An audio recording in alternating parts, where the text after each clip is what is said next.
Hello, everyone, and welcome back to another episode of 3 Point Weekly. Today, we are going to be ranking our top 10 point guards in the league headed into the 2022-23 season. Before we get into the ranking, I want to make it clear that the positioning is based off of ESPN's positions. So, for the case of today, that means James Harden is not a point guard. That means DeJounte Murray and Fred VanVleet are not point guards. So, just keep that in mind as we get through this list. They could be included on lists further down the line. That being said, I think we're going to have some interesting discussions and debates, especially towards the bottom part of these lists. And so I'm going to give it off to you, Gabe, to start. Give us your number 10 best point guard in the league heading into next season. Okay, it's really funny that I'm starting off on this because it's really a player you guys sold me on, and I definitely, of my own accord, probably would not have had him on the list. But at number 10, I have De'Aaron Fox, and the reason I have him at number 10 is, as we've talked about many times on the podcast, he played really well after the trade deadline last year. And so since we're basing our rankings on right now and like not projections or anything, I'm thinking, what's the most recent version I saw of this player? And that was really good. He was shooting the three better, looked to have takeover ability, played well with Sabonis, and it's like he was kind of looking like that number one option we expected him to be.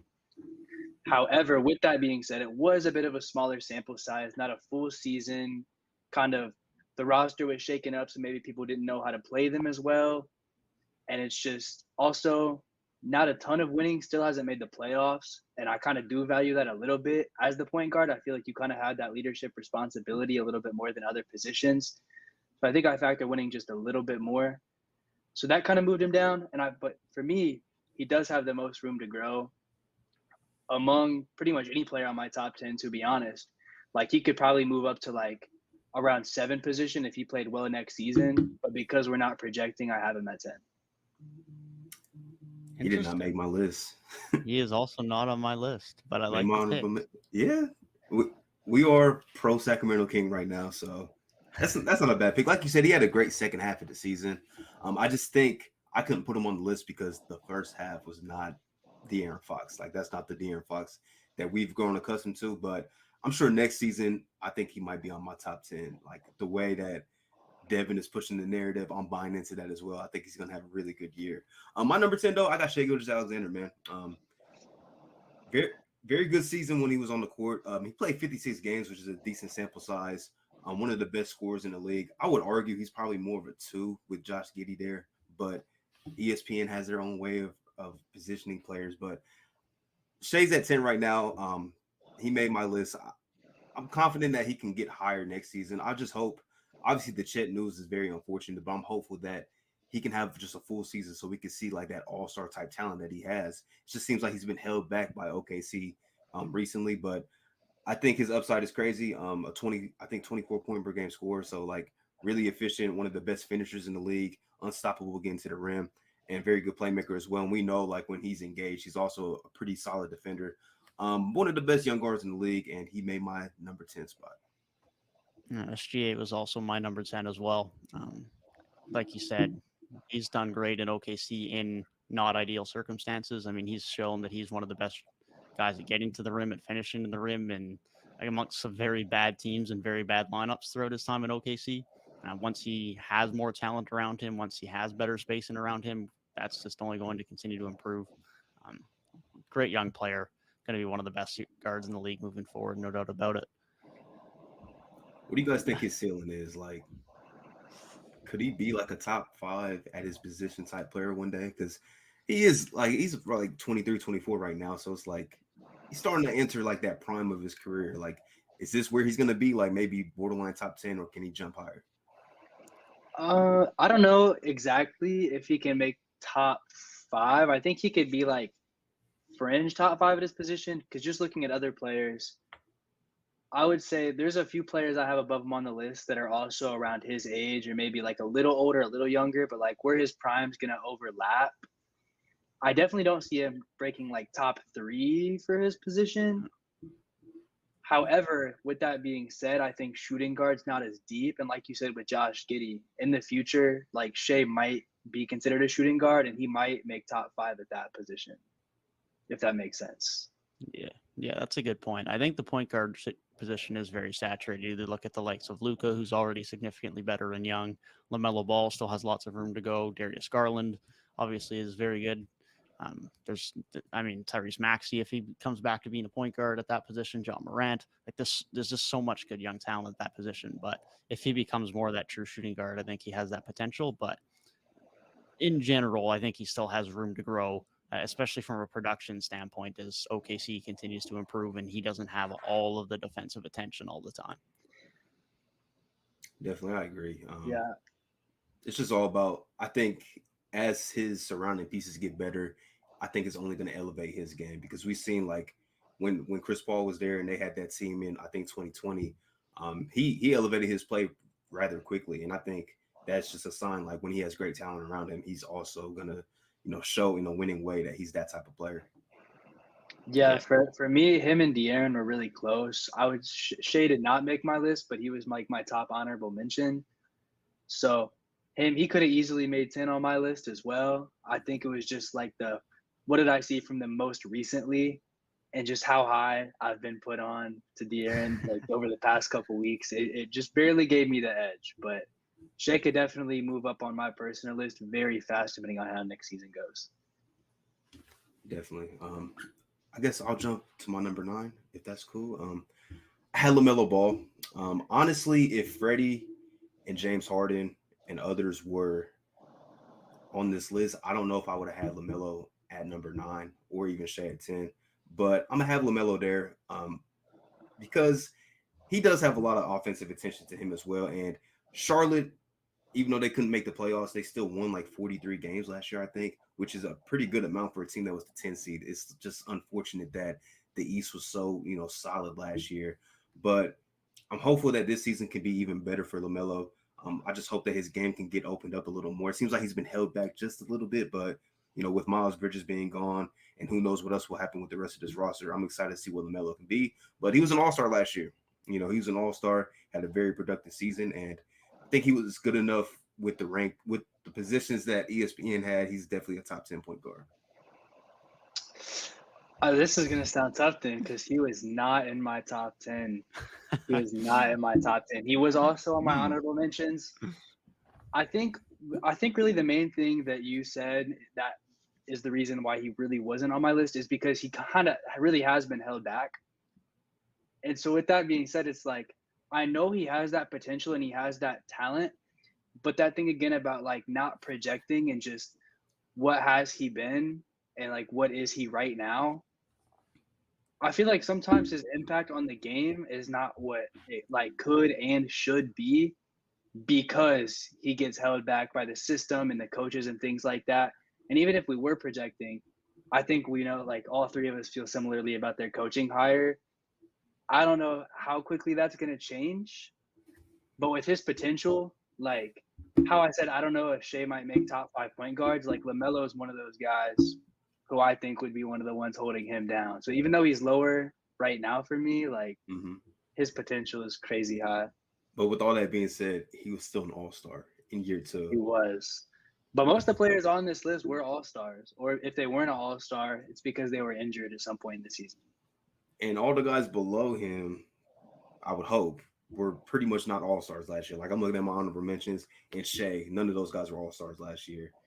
So I see what you're saying, but I'm just like, based off of what we have with the positions, I don't see really how he's not top 10.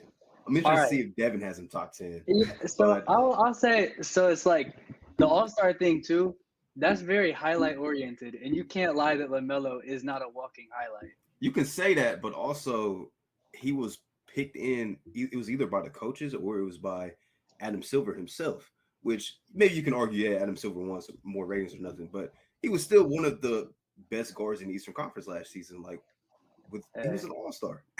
It's not like he wasn't voted in like Andrew Wiggins having like K-pop fans voting him in. He was a legit all-star last year.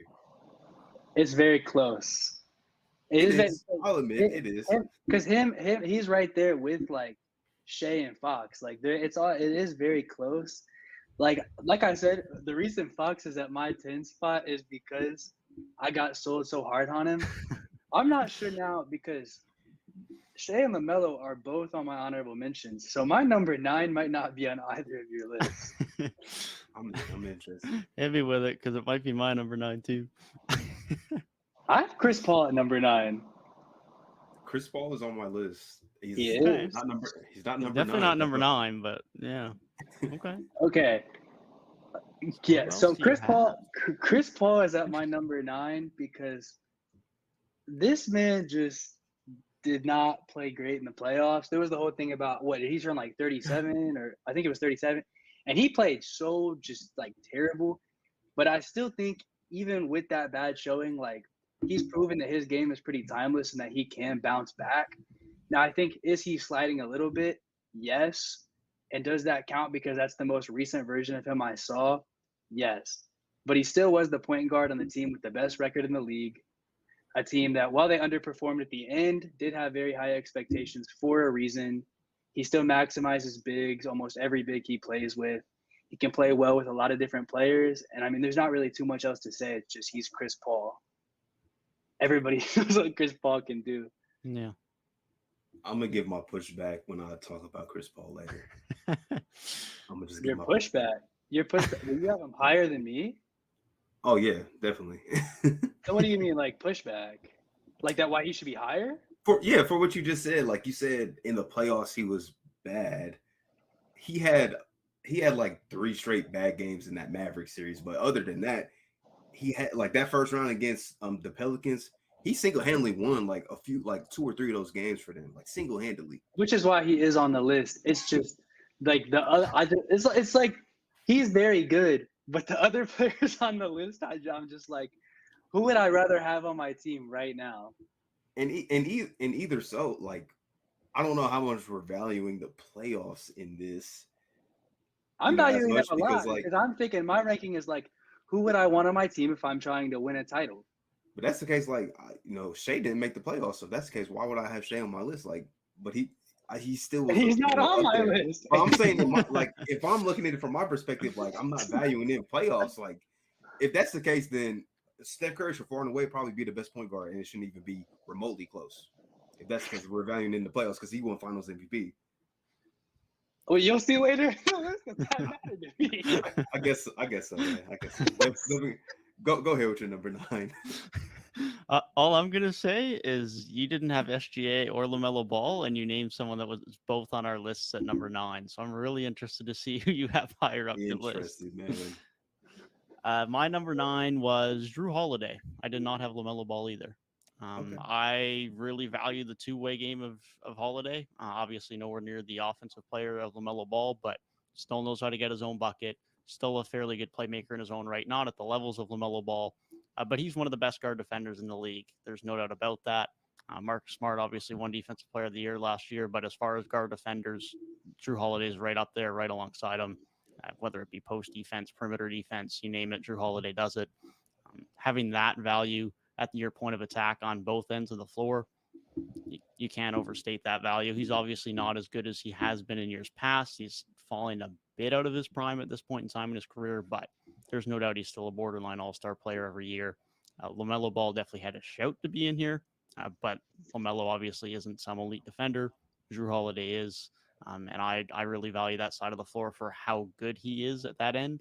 He's not just a good defender. He's one of the best at his position, and that's what gave him the nudge for me. Yeah. What I was impressed with, I am going to bring up the playoffs for this sole reason. When Chris Middleton went down, he stepped up and he made it to where the Bucks had a chance to win that Boston series. So yeah, Drew Holiday, you said everything that needed to be said about him. Drew Holiday, yes. I'll mention him a little bit more later. A bit of foreshadowing. Me too. But I am a big Drew Holiday guy.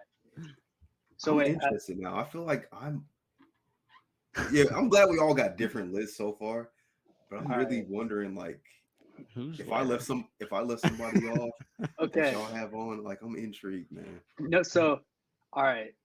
So I guess are we going with number 8? Yeah. Go all right. So I got Darius Garland. He's a lot higher on my list. Mine too. Which rightfully so. I think while his season obviously did not end the best because of injuries to like basically the entire team, including him, it's like, I mean, you guys just said you have him higher on your list. Like, we're obviously all going to talk about him at some point, but just the way he had the Cavs playing, like efficient scorer, which you like your lead guard. I mean, just look at the way their bigs played last season, and I think his like court vision and the way he sees the floor is really a big part of maximizing them, almost with that Chris Paul effect. I think it's just right now. I mean, obviously he's got a little bit more burst. His game is not as refined as CP3, but just as far as like, given everybody on this list, those two might have a more similar game than most of the players on here.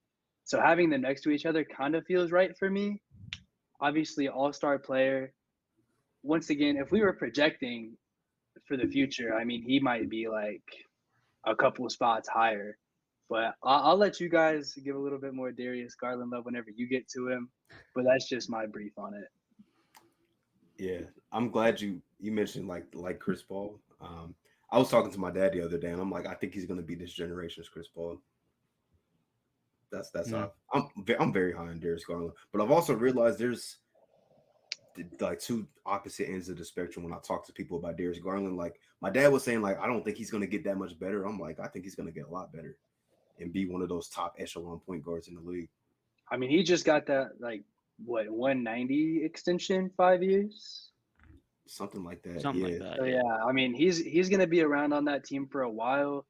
I mean, they're probably only gonna further give him the reins. I think it might be a little bit awkward next season with because Sexton's still on the roster, right? Like I didn't mean, technically he has the qualifying offer, yeah. So technically he is a member of the Cavs. I'm sure he won't play on that qualifying offer, but yeah. Yeah. technically speaking, he is back on a 1-year deal with the Cavs as we speak. If he's probably not playing, yeah, if he was playing, that'd be a little strange, just because the dynamic they had before Sexton went out and where things stand now would have been a bit strange. But I think like it's really only going to bring his game further with Mobley getting better, with Jared Allen continuing to do what he does, or maybe even taking a little like extra step himself. Really, the player, he's one of those players because of his playmaking ability and his court vision. The players around him getting better will even just have an impact on his game, along with his efficient scoring. That just almost makes him the complete package as a point guard.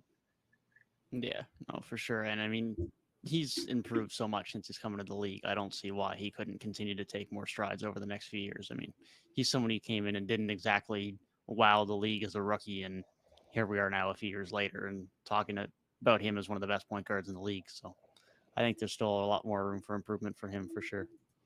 Yeah, he was dubbed as the worst player in the league his rookie season. So not bad. He's an all-star now. Yeah, not I bad. just made a last second switch. So number 8 is Drew Holiday. I'm gonna put Drew Holiday there. Everything Devin said is on the money. Like I can't really speak about Drew Holiday any more than you did. We know what he brings to the table. Probably the best guard defender in the league, even though he's maybe exiting his prime a little bit, but what he brings to the table is just exactly what the Bucks need. He's one of the most solid point guards that any team could have. So put him at 8. I had him at 7, but nah, I can't disrespect this guy too much, man. So I had to make a last second switch. Fair enough. This is probably low for him, but I've always been a bit low on him. This Kyrie Irving at number 8 for me. That's who I switched. That's who I switched. I thought I was being disrespectful. Nah, it's not being disrespectful as far as I'm concerned. I like Kyrie, but I feel like because of highlight moments and being in the limelight in Cleveland, sometimes he gets thought of as a little bit better of a point guard than he's ever been. And that's not to take any knock away from him, but like when people have debates between him and Dame, it's like they're two different tiers as far as I'm concerned, as far as personal ability. Obviously, when you take into account playoff success and titles, that's different. But Kyrie's never been that 27, 28 point per game guy year in, year out. Kyrie's a very good player. Don't get it wrong, but he's not quite at that same level. So there's no doubt Kyrie's still a very good player. I mean, he showed last year after missing time when he was back playing home games, I mean, he was dropping 30, 40, 50 points on any given night. He's still a very good electrifying scoring guard. There's just a lot of good guards in the league right now. And so a very good name and a very popular name in Kyrie, for me, just has to be at 8, as much as it seems odd. Still very good, but just a lot of talent at the position right now. Yeah, I guess I'll go ahead and jump into Kyrie since he's my 7.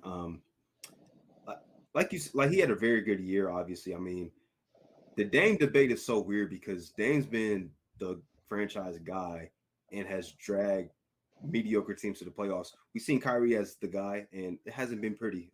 So like you said, they are in 2 different tiers. Like Dame, in my opinion, is a bona fide superstar, or at least more so than Kyrie Irving is. That whole debate, I seen that on Twitter. It pissed me off because people really forget how good Dame is. But like Kyrie, like he had a very good year. What held me back is he didn't play that many games. I think 29 games was the number.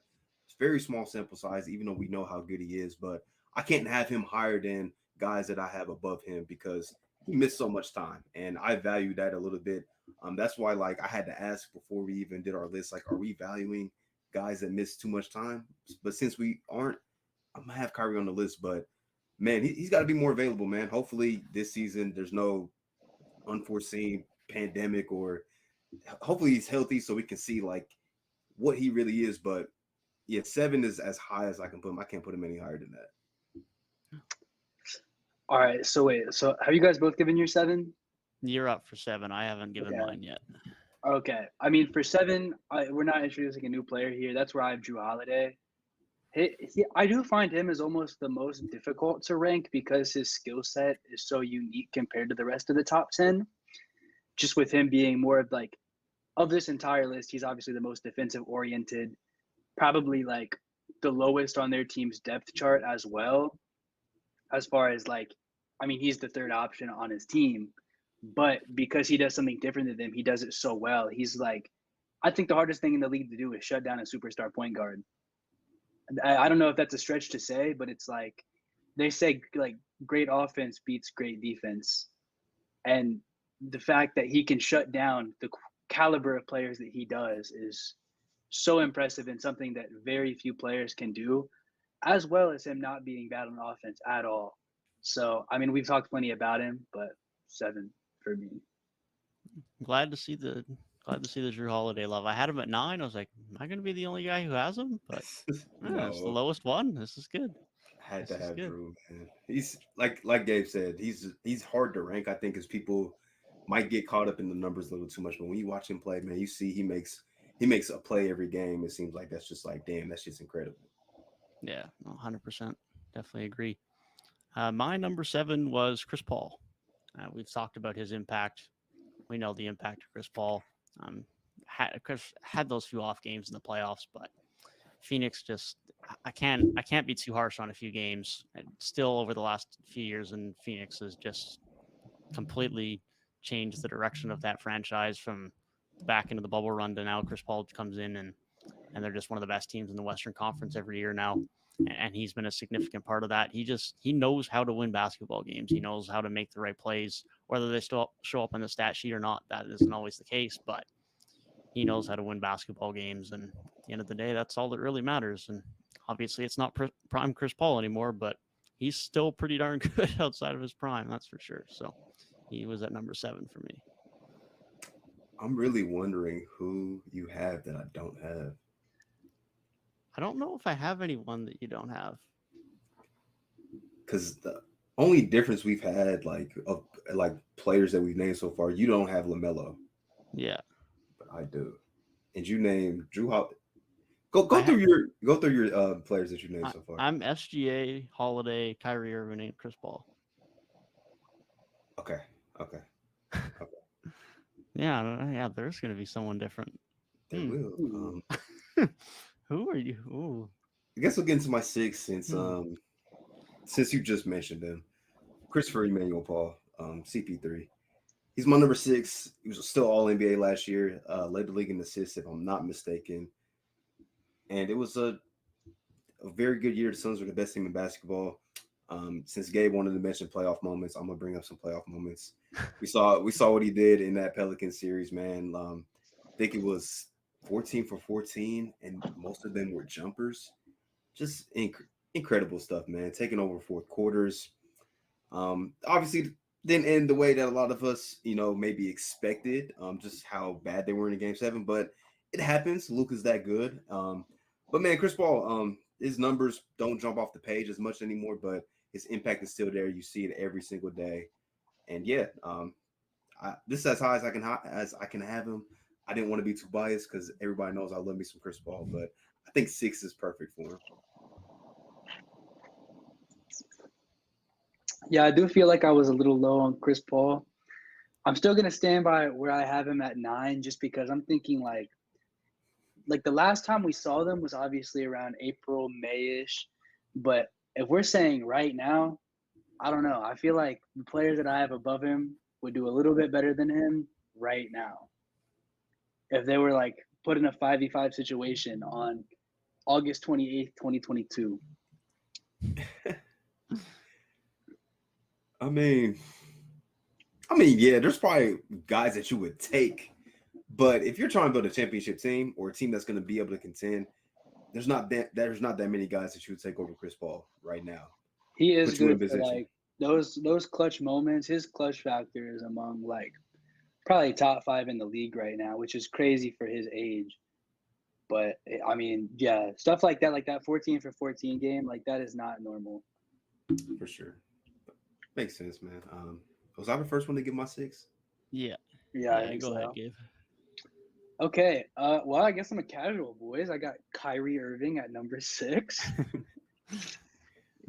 Just his 7, so. Just his efficiency has always been so intriguing to me because, and especially in Brooklyn, like the supporting cast really was not that crazy. It was just a couple of stars, and it's like you think, especially where like the big 3 when they were together, and now really just the 2 of them because Simmons never played. So really, like with where he's at, you think the defense would key on him a lot more, but his efficiency numbers still just jump off the charts overall. Then I mean, just from watching, I mean, he's obviously one of those like eye test players that you can watch them in a game and you can tell that they're making their impact and they're doing what they are there to do. And just the fact that he is, I feel like nobody can ever really stop him. Takeover ability, obviously, we saw he's not like the greatest as a first option, but like I think when you said it's like not pretty, when he was the number 1 option on the Celtics, like it was, I don't know. Like it really was not as bad as you're making it sound. It kind of was. This is why I just remember in the playoffs, Eric Bledsoe having him in hell for 5 games. That did happen. Like 20 points on like 35% shooting. Like I can't forget that. It's just like that Buck series, like 4 years ago. I don't know if I'm factoring that more than Chris Paul's Maverick series like 2 months ago. I mean, but Kyrie was the number 1 option. And then also the following year when he went to Brooklyn, KD was out the whole year. So that was Kyrie's team. And they were sub 500 team pretty much the entire season. So that's Kyrie's. Although I don't even know if Kyrie played over half the season that year. I was about to say that season he didn't play a lot. Plus, I think it's a little different. When where he it's was like playing, it's not Kyrie. I mean, he was good, but they weren't good as a team. It's like it's not Kyrie with a roster built around him. Like that Brooklyn team was missing a max player. Well, that's not money that you can divvy up to role players to build around Kyrie Irving. Like that's like all of that money's worth that's just not there. I still think Kyrie as a number 1 option should not be talked in as this is why the whole discussion came up, is because I think Dev was alluding to like him and Damian Lillard. They shouldn't be mentioned in the same light as number 1 options because we've seen what Dame has done as a number 1 option and is still doing as a number 1 option. Kyrie's not that. Kyrie is probably the ultimate number 2 guy, but he's not on that echelon where he can just walk in onto any team and be the number 1 guy. Damian Lillard is one of those dudes that can kind of do that. Has been doing it for the better part of almost a decade. Which, yeah, I think that's why where I have him here at 6, it's like right above Drew, and they're kind of both in that same spot on the list as like really good, like second, third option, not going to take you the farthest as the first option. but like in their role, absolutely knock it out of the park. Which is why he's not in my top 5, but he's where he's at. Okay. No, that's fair. That's fair. For me, at number 6, I had Darius Garland. As we talked about earlier, one of the best young guards in the league. His scoring is good, but the thing that just blows me away the most is his playmaking. Like, some of the passes and vision he has is just so outrageous. Like, him and Mobley is undoubtedly going to be one of, if not the best duo in the league in a few years' time. I think the sky's the limit for him. He's such a special talent. Special. I had him at 5. I did. Maybe a little high. I don't care. I had him at number 5 though. All the reasons you just said, man. His dexterity, man, he can make passes with either hand, like on the money. Pick and roll game is elite. Him and Jared Allen in that pick and roll was nice. And then the future is just so bright for them as well, man. Like all 3 of those guys are going to be there for quite a long time. And just a team that I love watching, man. And Darius Garland was pretty much the perimeter guy all season long. The Karis LeVert trade, Karis LeVert was not on nothing last year, so he was the guy. Sexton missed a lot of the season. Darius Garland was asked to do a lot, and he did it. He's an all-star, had that team pretty much in the thick of the playoff race until injuries derailed their season, man. And I, for one, think he's only going to get better. And yeah, I have a lot of nasty agendas to push about Darius Garland this year. Full disclosure to the viewers, Tyrik's going to have an 11-man list when he realizes who he probably forgot, but we'll get to that later. I was about to say, like, I'm looking at like my top 5, and I'm like, Tyrik has not said any of these 5 players. Yeah. I'm wondering who I did forget, bro. It will be an 11-man list. I just don't know who the 11th man is yet. Right? Yeah, I don't know who you forgot. Because you definitely didn't intentionally leave one of these guys off. We'll put it that way. We agreed. James Harden, because he wasn't on ESPN. James Harden's not the player I'm talking about. James Harden is not on the list. Correct. I wonder who I'm missing there. All right, I guess. Wonder who I'm missing. Am I after 5? Yeah, go for it. I really wonder who I'm missing. Okay, my 5 is Trae Young. Okay. So I mean, like we saw Trae Young. We already know, like, statistically, he jumps off the charts. We know he can power a whole team's offense. He's proven that he can be the number 1 option on at least a conference finals team, which is pretty much as far as basically the entire list has gone as a first option. I don't know. Has any player on this list gone to the finals as a number 1 option besides literally the number 1 guy on my list, and that's it. Yeah. So, like, he's pretty much gone as far as the number 1 option as any guy on this list has, except for number 1. So he's proven that he can get it done in that perspective too. He did play a bad Heat series, but the defense was almost entirely keyed in on him. I know we're not projecting, but I know if we made this a year from now and he has that attention off of him with DeJounte on the team, I think he'd play a lot better in that hypothetical. So even though it hasn't happened, I'm saying, like, that bad playoff performance was more because of the way the defense was keyed in than an actual fault in his game. I also think he can be an off-ball player if he has another playmaker next to him. He just didn't. So I think, like, a lot of the flaws in his game, obviously the defense is a thing, but I think he's probably not the worst in the league anymore. Still not good by any really stretch of the imagination. But just what he does on offense, I think, is so significant that he's just clearly far and away in the top 5 point guards. I realized who I left off, and I have an explanation. I got an explanation. You guys are thinking about Damian Lillard, I think. Oh, is that who you left off? Yeah, I left Dame off. That's that's the player then. Yeah. My thinking was because he did play last year. Obviously, he was hurt, but I just remember it being so bad. So I put him in honorable mentions because we all know Dame's top 5, maybe top 3 when he's healthy. But he was hurt. He didn't play good last year. That's why I left him off. Okay, that's fair. Disclosure. That's fair.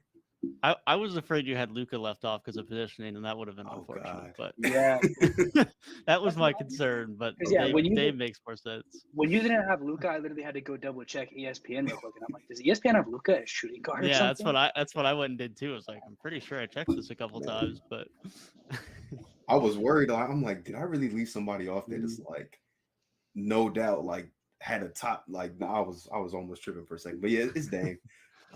Dame will probably be top 3 if he played a full season like we know Damian Lillard can be. But that's just me nitpicking a little bit and giving other guys a little shine. Okay, so Devin, you're 5. My 5 would be Ja Morant. Ooh, I feel like that's a little bit of a hot take. For being low? I think. Maybe. So we got one Trey and we got one Ja. Okay. We got Trey and Ja and Darius Garland. Although Garland would technically be 6 on your list, but nonetheless. I love Ja's game. I just don't know if I can put him in the 4 guys above him. We'll talk about that later. But obviously, Ja had an absolutely brilliant year last year. Was a dark horse MVP candidate before he had his injury. For as good as him and Memphis were, there's just very few guys better in the league at attacking and finishing at the rim than him. He's one of the top 2 or 3 guards in the league at doing it. De'Aaron Fox being in the conversation, not quite at the same level, but he's one of them. SGA are one of them. He's in that elite tier of guys that just can get to the rim and finish. He's so explosive. He's such a good acrobatic finisher, not to mention the fact that he's just a very good playmaker. Does he still need to work on some perimeter shooting? Ideally, sure.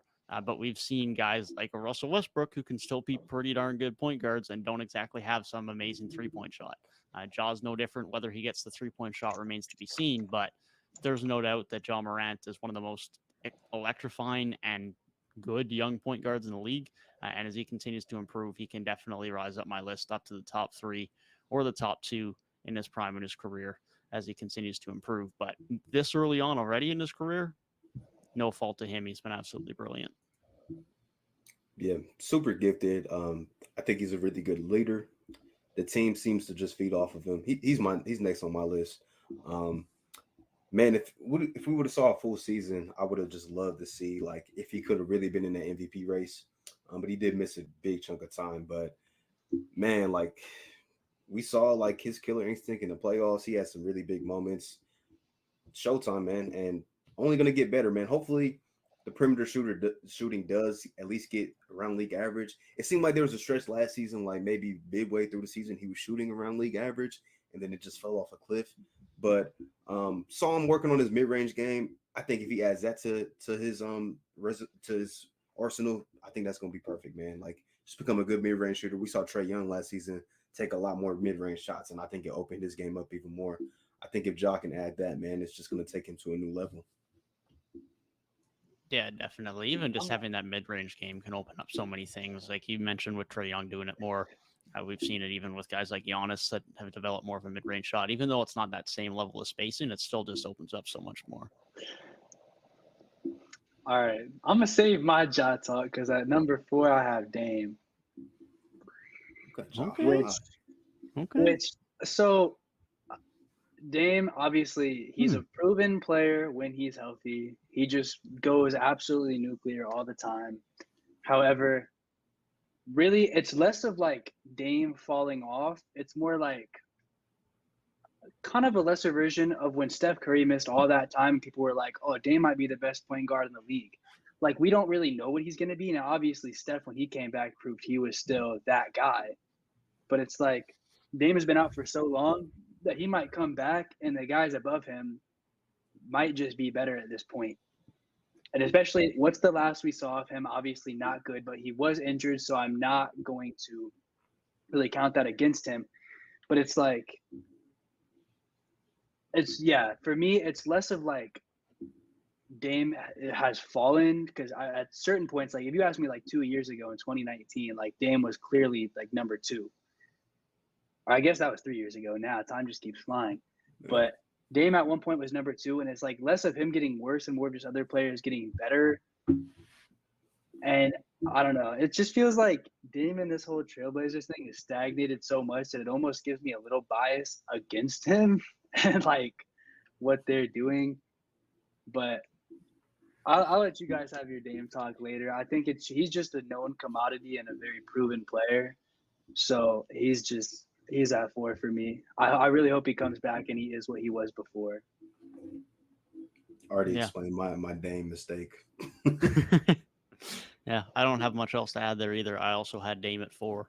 And like you said, obviously he didn't start the season great last year before his injury, but he was injured. Last we saw of him being healthy, he was still one of the best point guards in the league, but there's just a lot of good young point guard talent in the league that are getting better. So him sliding down isn't necessarily to his own fault.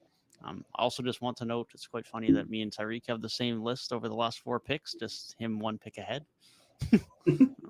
Same list, but Yes. not the same list. Yes. But yeah, no, Dame is still one of the best point guards in the league, no doubt about it. There's just a lot of competition at that position right now. So him slipping isn't necessarily a fault of his own. It's just a credit to the young talent in the league at that position right now. Yeah, I'm excited to see him back healthy though, man. I think he's going to remind a lot of people like just how good he actually is, because there's been some nasty discourse lately, some nasty discourse. Definitely has. And man, I'm all for Dame. Dame's one of my guys, man. So I'm excited to see him come back and remind people. Like, people forget when last time he was healthy, he was scoring 55 points in a playoff game. Just saying. Top three. I got Trae Young at 3. I was surprised Gabe had Trae Young at 5, honestly. Me too. Yeah. I mean, we know what Trae Young brings to the table, man. He's a top 10 offense by himself, basically. And even when like we've seen him maybe get limited scoring wise in the playoffs, he still is going to affect the game because he's such a good playmaker. One of the best passers in the league. I think he led the league in total points and total assists, which is something that's just not done all the time. Like never really been done. I think maybe Nate Archibald is like one of the only other guys to do that. Like, Trae is so good. I'm excited to see this new dynamic with DeJounte there. I think that's going to be interesting to look at, but we'll see, man. But Trae Young finally has somebody next to him, but we've seen what he's been able to do as pretty much a lone ball handler on the team. He's, gotten to the conference finals. Nothing more needs to be said. Yeah, I think my being low on Trae is more a product of the Hawks as a whole regressing last season, and then him kind of probably having the most glaring flaw out of any player in the top 5 for me, which kind of did count against him a bit. However, I think that looking at projections, if he shows the off-ball ability and it's things like that can kind of things in his game that can progress playing next to DeJounte, he'll probably be up there really quick. I think I'm just kind of at a point with him right now where I'm a little cooled off, but he is a player with his ceiling and his potential that he still probably hasn't reached. He could still move up. Obviously, he's 23? Super young. Yeah. Yeah. I think with the Ja and Trae conversation, what kind of gives Trae the nod to me is one, I just talked about how elite his offense is just by himself. But even though Ja's probably a better defender, I feel like Ja could be even better than what he is. I feel like he's probably a negative defender at this stage of his career. No, for sure. And I feel like he could be a lot better. We know Trae Young, even if Trae Young gave 1,000% effort on the defense side of the floor, he's probably still going to be a negative defensively just because of how small he is. Ja, I think he could be at least average, but we haven't seen that. He's kind of a lazy defender in his own right too, which he can be a lot better. Yeah, no, I agree. That was my thought process with all these top guys. Is some of them are better defenders than others. Some of them are negative more than others, and a couple of them are okay. But there's not really any good to great defenders amongst these top point guards. So I find it hard to take defense too much into account when I try to rank Trae Young against some of these other guys, specifically against Ja, like you mentioned. But I mean, there's no doubt that Trae is just one of the most impactful players as an individual on any given offense for any given team. He just, like you said, automatic top 10 offense. He does everything to impact an offense in a positive way. Definitely. So wait, are we? So yeah, I guess we're going around on 3 now. Yeah, I just said Trae. Yeah, and Trae is my number 3 as well. While we just talked about. Well, so yeah, okay. So my number 3 is Ja, which means all of our number top 2s are going to be the same. I don't know. However, I don't know what Marcus Smart. I'm kind of curious to what your guys' order of the top 2 is. But real quick, I have Ja at 3 because I think I was almost looking at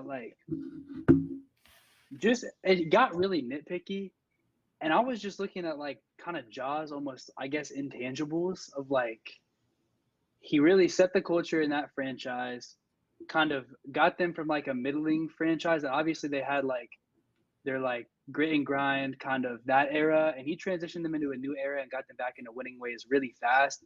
Even like last year's playoffs in 2021, he played really well and kind of elevated himself there, almost like a Donovan Mitchell-esque of like elevating in the playoffs. And then like this year, especially in the Warriors series, he was going like ballistic. If you look at his like stats and things from that series and just the way he was playing, I think it might have been, it was game 2, I think, because that's the game that he had 47. That game, it was like he was just keeping them in it by himself. And it's He like won that game by himself. exactly. And so it's like he can put the team on his back in a playoff game and just get the job done, which not saying other players can't do that, but I just saw him do that so recently that it's like, well, I keep saying this throughout the list. What's the most recent version I saw of them? Who are they right now? And for him, even in like the Minnesota series, like he had a game where he only had like 11 or so points, but he was still impacting the game with 15 assists. Like his playmaking, I think, is something that people don't really look at as much because of his highlight plays, but I think his court vision and his passing and things is very underrated as well. Obviously, as a player, he was in MVP discussions, elevates in the playoffs, sets the culture for his team. Obviously, I mean, flashy player, which doesn't really matter to the rankings that much, but just from like the fan perspective, I see why he's gotten so popular so fast. But I mean, it just seems like the only thing that's really going against him at this point is the fact that he was missing some games. But like when he did play, it's like he just fit in perfectly. And obviously, you could say like, yes, they've kind of structured the roster around him, but I think it kind of shows that it's like he kind of can go in and out of the lineup, and it feels like the lineup doesn't have to do that readjustment to get used to playing with him. He slides back in and he just kind of fits with the rest of the team while being a superstar. That is a great argument. Yeah, that is. You really talked your stuff about Ja. Yeah. Yeah, the most, like he said, about taking over in playoff games, like, with him being young and showing that is impressive in of his own right, but I always have slightly more concerns about guys who don't have as much of a perimeter shot getting their bucket in the playoffs. So to have a guy who is a little bit more limited with how he gets his production in his offense, to see that isn't a concern in the playoffs for him and he can still get his bucket even though the defense doesn't have to respect his perimeter game as much. The fact he's already doing that at such a young age is really impressive. Very, yeah. I'm like very interested. Sorry, go ahead. I was just gonna say, you mentioned like it's Donovan Mitchell, like how he just elevates in the playoffs. Yeah, and I think, in my opinion, I think Ja took that big leap even earlier than I expected. Because going into last season, I didn't really expect him to have the kind of year he did. Because he jumped from basically like 19 to like 27 points a game, which is kind of unheard of, man. So yeah, I think him getting better in the future, like we've kind of talked about, is just like small things, like coming maybe better mid range, maybe just getting a little better 3-point shot, and just a little more effort defensively. I think those are like the small things that can take him to, potentially being one day maybe the best in the league, depending on how things are looked at. Like, I think, yeah, he's that type of guy, man. Definitely got that dog in him for sure. I do think it's very telling that it was like the biggest case against him in the most improved player discussions was he's too good.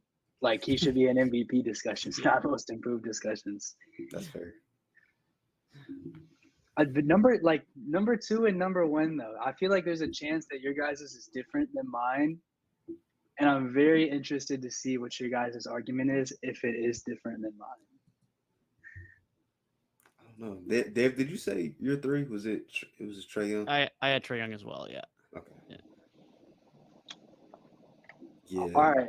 I guess I'll break open this discussion and say that I have Luka at number 2.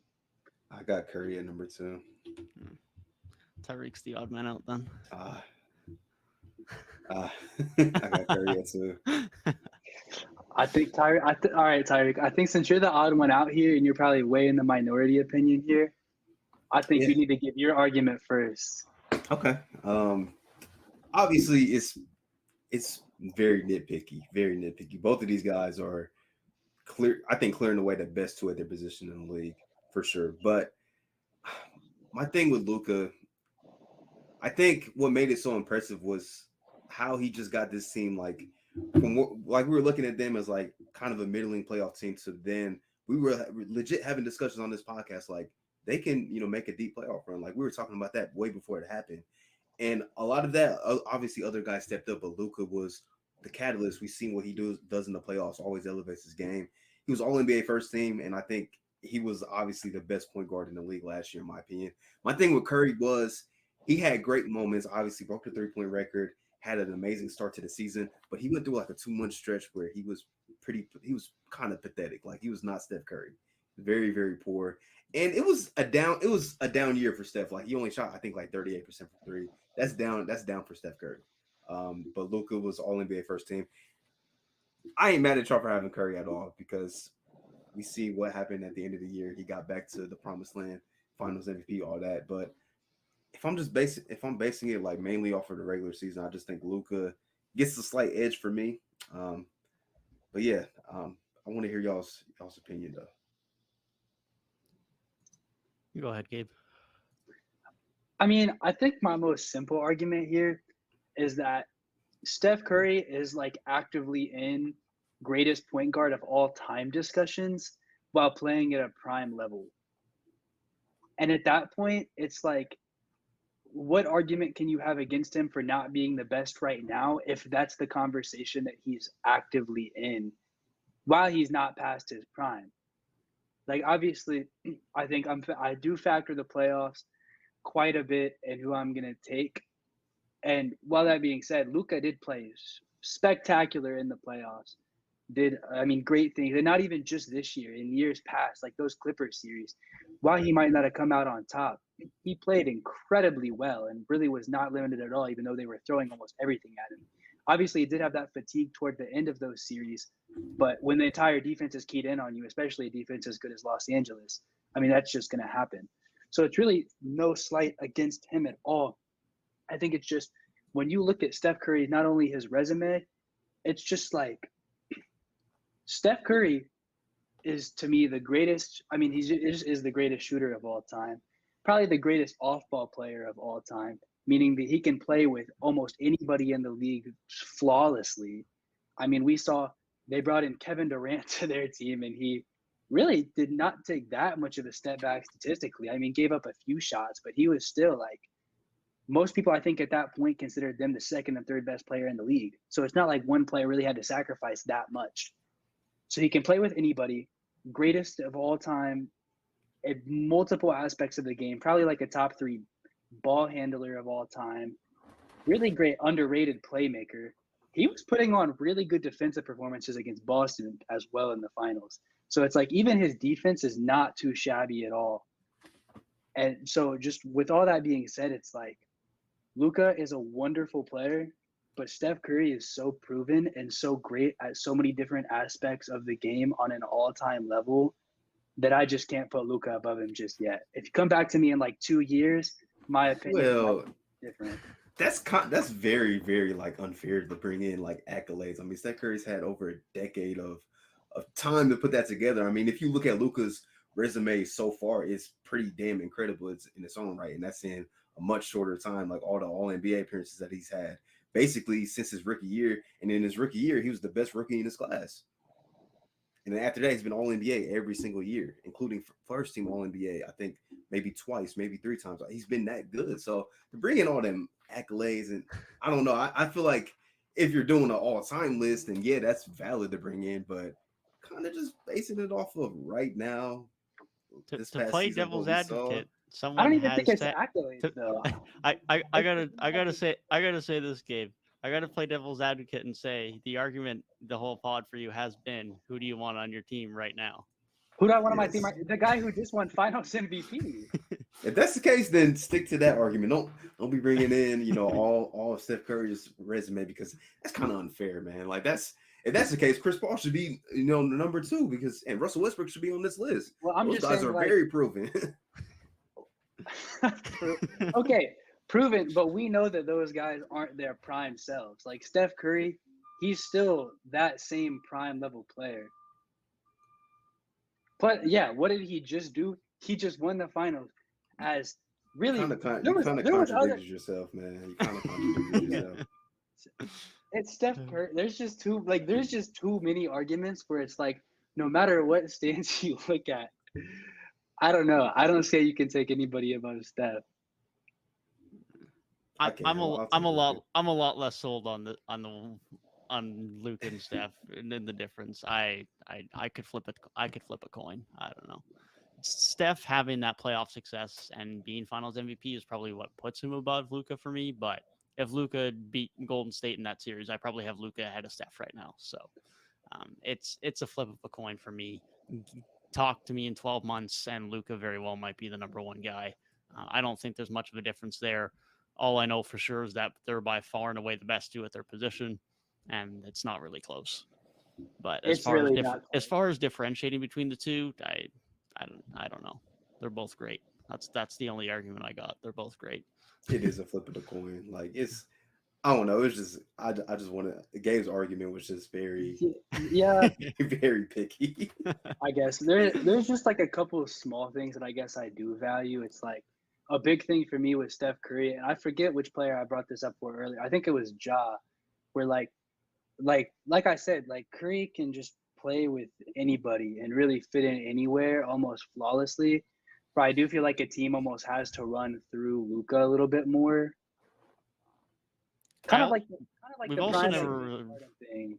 Yeah, we've never really gotten to see Luka off ball either. Like he's never really had that opportunity either. Not to say that he would be good if he was, but it's never really been a thing he's had. Right, but you're comparing it to like the greatest off-ball player of all time. Yeah, and I don't think he'd be on the same level. And if I had the one differentiation I have between Curry and Doncic is that off-ball play, but Luka's also never got that opportunity because minus Brunson this year, he's never had a good perimeter player alongside him. So he's never got to actually develop that part of his game. Mm-hmm. Now, we've barely even got to see it to see if he's actually good at that part of basketball.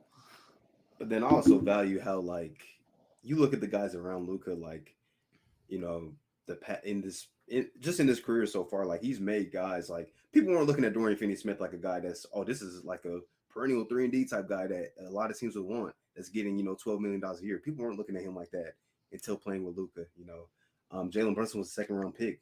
Obviously playing with Luka helped elevate his game. Maxi Kleber, like Dwight Powell was, him and Luka was one of the best pick-and-roll dudes in the league like a couple years ago. Like that, both of these guys obviously elevate their teammates in a different way, and it just depends on which one you value a little more. Like you said, it's really like you're nitpicking very, very, very, very minute details to make this decision because they're both worthy of being the number one guy. Yeah, no, definitely agree. You're just there's very little to pick between them. Yeah, should have had Marcus Smart in the list. Yes, you guys do make a very, very compelling argument. I will give you that. It's fair though. It's fair. Good list. Yeah, I'm just mad ESPN's freaking positions are so off, man. Like, yeah, there is some weird ones. If we're not projecting and we're basing on last season, like DeJounte Murray's totally a point guard. For sure. Yeah. DeJounte's a point guard, Freddie's a point guard. Just me, I'm probably having DeJounte at 10. I think DeJounte last season was almost better than like to me, I'd probably have DeJounte as a point guard above like LaMelo and SGA and De'Aaron last season. Like I would probably have had him at like my 10 spot. I don't even know if my list changes. I don't know. Might not have. It would because James Harden would be here. Well, yeah, if Harden was here. Yeah, I don't know if Freddie and DeJounte would have changed it. Freddie definitely wouldn't. DeJounte, I'd have to think about. Harden for me is like 6 or 7. Like him and Kyrie are probably about similar level for me. Maybe Harden's a little bit above Kyrie in my book. I would have Harden. I had Harden penciled in at 6, and then I realized he's not a point guard on ESPN. I just assumed he was. I had to check. Yeah. I almost didn't know if it had him like registered as different things for like when he went to Philly, where did he play the majority of his minutes? Because obviously, maybe last season he played majority shooting guard, but in Philly he played majority point guard. And I think at that point, if that was a thing, then I think we should have considered him a point guard. I Because don't that's what think he's so, playing now. man. I feel like in Brooklyn he was still playing the one. Yeah, he would have been. So do I. But Because Yeah, Kyrie I don't- basically wasn't playing. were And they even when starting? Kyrie was there like last year, James Harden was the point guard. Yeah, and it can't be based on minutes played because Freddie's a 2, and Freddie does not play at the 2 because Toronto don't have guards. So Exactly. I don't know what they're basing it on because Freddie played 0 time at the 2 last year. That's like some Kyle Lowry days ranking of positions there. But Yeah, Man. I think I'm more of a basketball reference fan when it comes to positions. So, But now that we've started point guards with ESPN, I think we kind of have to finish with ESPN, or else like guys Yeah. like James Harden aren't going to make either list. I think it's going to skew our whole rankings.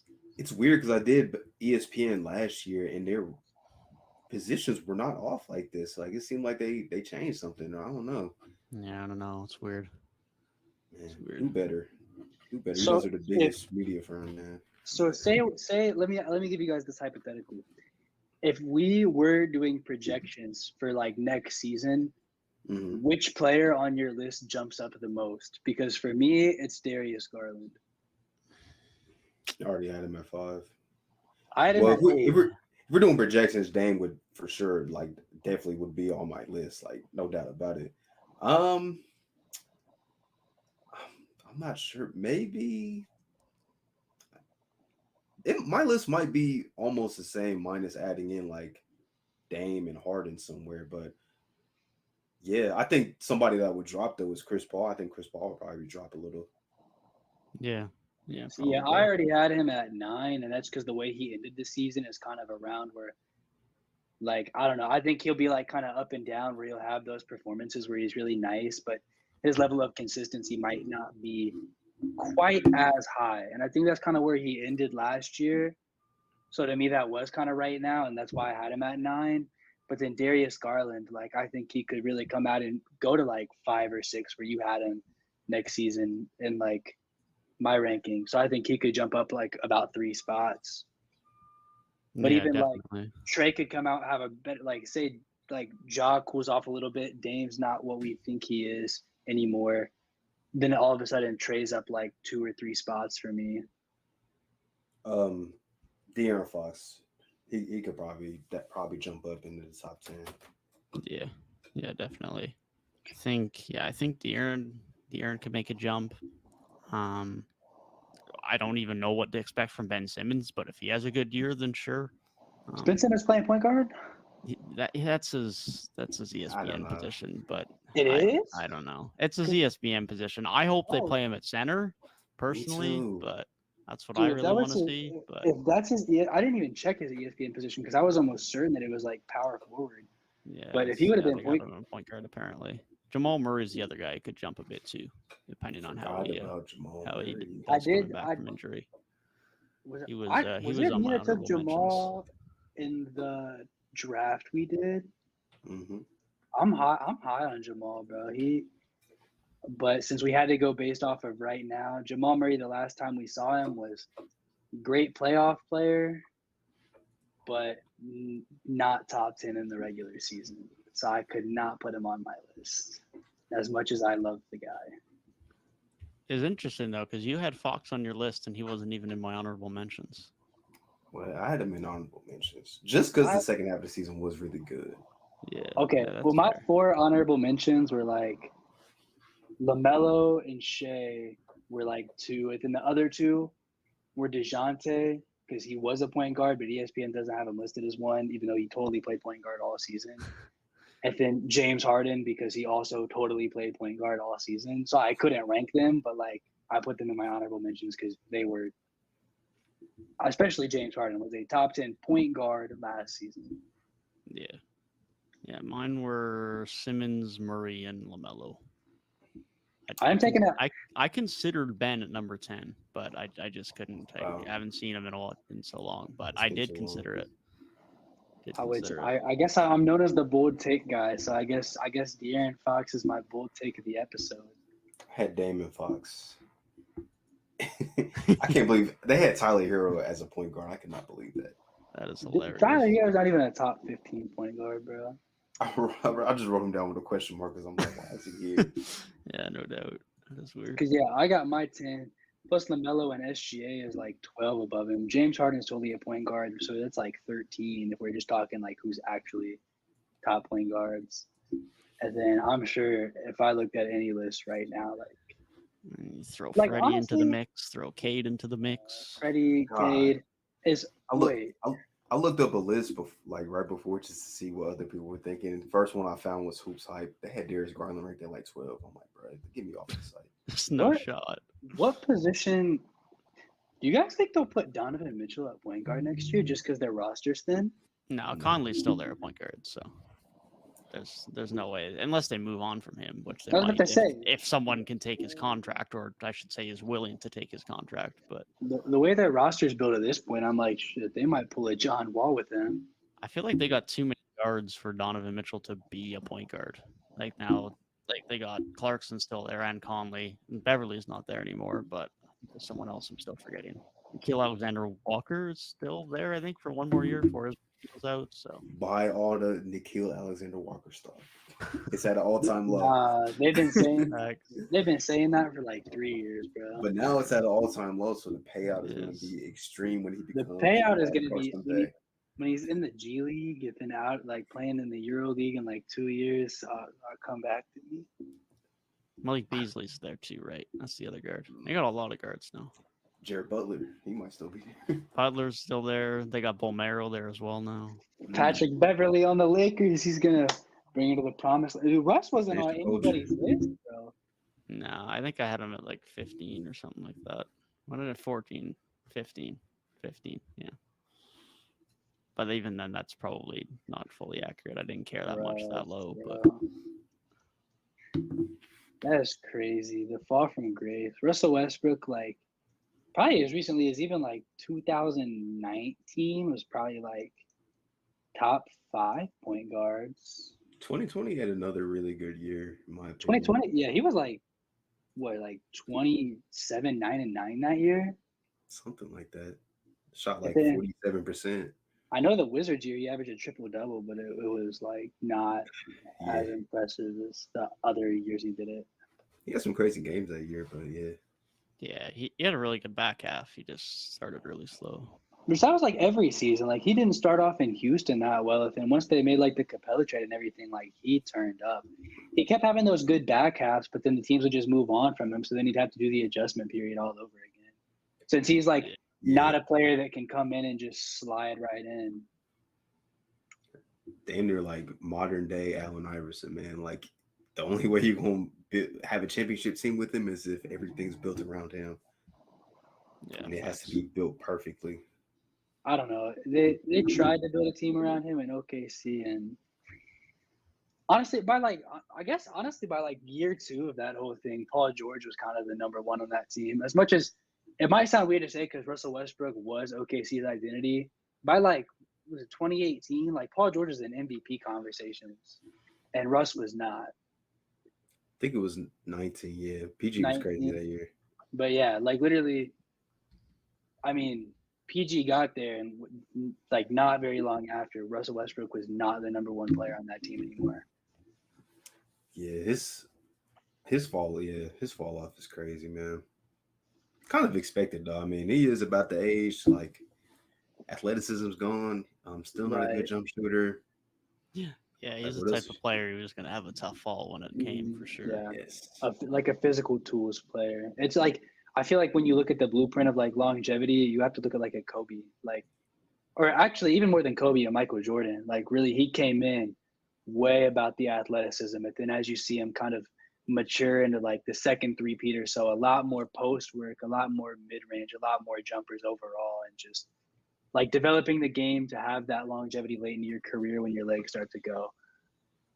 Because I mean, that is the first thing that goes is legs. So it's like he just has not exactly made that adjustment, and I don't really know if he will at this point. It's probably too late, man, honestly. Yeah. Right. Probably. Because usually it's like a gradual thing, 3-point percentage keeps creeping up for players as the athleticism and the highlight plays kind of creep down. And I don't know, man. I think he definitely still has a place in the league. I don't know what it is. I don't know if he does unless he just buys into being a backup.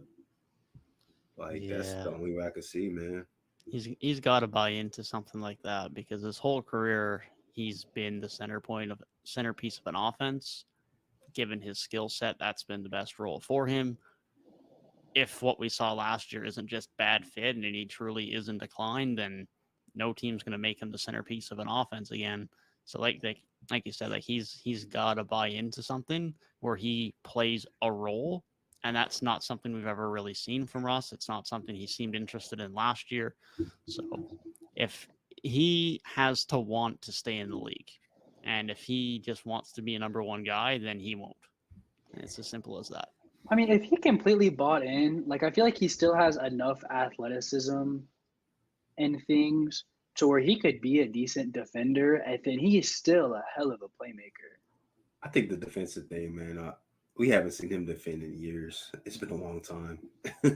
That's what I mean. Like he'd have to buy in. And when's the last time he's been able to completely buy in? It's If you like can't I buy said, in playing next to LeBron James, I don't know what's going to do it, man. Like, it was also, but it was like that. It was a season where nothing went right for the team. So I mean, I can see why it would be hard for anybody on that roster to really buy into anything because the whole franchise was just a mess all season. I don't know, man. Nah, and I don't know, man. Defense is just something like that. That playing that side of the floor is all about, effort, and you just gotta want it more. And we haven't seen Russ be able to like really, even like LeBron has not really been bought in on defense in a long time. Like maybe other than this season, they actually won the championship. He's defending kind of good, but nah, it's The Lakers were like defense the is top 3 defense that season, weren't they? yeah, defense, man. You gotta have some heart. Like you just gotta show that you got some heart on that side of the floor really to be effective. Like yeah, Russ is just in such a weird spot, man. I'm interested to see if he's even gonna like what if they pull like a John Wall thing, like just be like, man, just stay home. That They would be said great. they said that a lot of people thought they were going to do that because they brought Pat Devin because those two did not like each other. But Yeah, who knows? Maybe they'll figure it out. I like the Pat Bev move, but this team is still like miles away from even me considering them being an actual threat. Yeah, that's how I felt too. It's like it's a good trade, but it doesn't actually really do anything in the grand scheme of things. If they have enough other pieces, then sure, Beverly will help, but he's not enough as a solo addition. Their title odds did not change at all, I don't think. It shouldn't. I blame Rob Pelinka, man. He could have had Buddy Hield last year. Now he's Could have had Kyle yeah. Lowry. I'm not even. I was more so thinking about Buddy Hield though, for real. Like Yeah, could have had him last year, and instead, man, it's like you wanted to chase the girl that looked a little better on paper, but at the end of the day, she wasn't a good fit for you. Name chasing. Name chasing, man. Like, nah, you got to find somebody with a good personality, man. Buddy Hield got a good personality. Crazy analogy. good one though. It works. Hey, I'm growing into my dad more and more every day. That's some shit that he would say. I don't know if y'all was in the GM spot of the LA Lakers, would you throw in that extra first round pick to go get I think it was Buddy Hield and Miles Turner? Would y'all do that? I feel like you have to. Yeah, like what are you using that first round pick for? You have LeBron and he's 37. You're not developing anybody while he's there. Only way you keep that pick is if you're getting off of LeBron. I agree. Okay. Yeah, it's like it seems hard, but yeah, I mean, even though it's the first 7 years in the future, I feel like you still have to do it. Like LeBron's there for their now signing this 2-year extension. Like I feel like you got to keep going for it while he's there, unless he shows obvious signs of decline. But while him and AD are still there, I feel like you just got to keep running it back and trying to improve the team as much as you can. I still think the success of the franchise is completely predicated on AD, though. I agree. Like the Lakers' decline has been almost like parallel to AD's decline with his jump shot and his health and all those different factors. As that's gotten worse for him, it's gotten worse for them. And it's like until he can come back and be the focal point of their defense, get his jump shot back and play the way he played in 2020, I mean, this team, I don't know if they're going to be able to compete because LeBron's only getting older, and we've seen he averaged 30 last year, and they didn't even make the play, and it's just not enough anymore. Yeah. Yeah. And as great as LeBron has been as he's got older, eventually he's going to decline. Who knows when that is, but eventually he's no longer going to be one of the best players in the league. Who knows when that is, because I don't think a lot of people thought he was still going to be this dominant at this age, but eventually it's going to happen. Let me ask, right now, is LeBron in your top 5? I don't know. Oh, I would say off the top of my head, I would say probably yes. Top 5. I know who my top 8 is. Who is in that? How they rank in that top 8? I have no idea. Because just thinking like right off the top of my head, Give me a moment. I know I'm probably taking Giannis, Jokic, Curry, and Luka. LeBron might be my number 5 right now. I don't know. Because then you're talking like Joel Embiid, Kevin Durant, Why? Kawhi Leonard coming back. Who am I forgetting? Forgetting one guy. Did you say Jokic? Yeah. Yeah. I said Jokic, Giannis, Curry, and Luka to me are clearly above LeBron right now. Who am I forgetting? I have a top 8, so I'm forgetting one.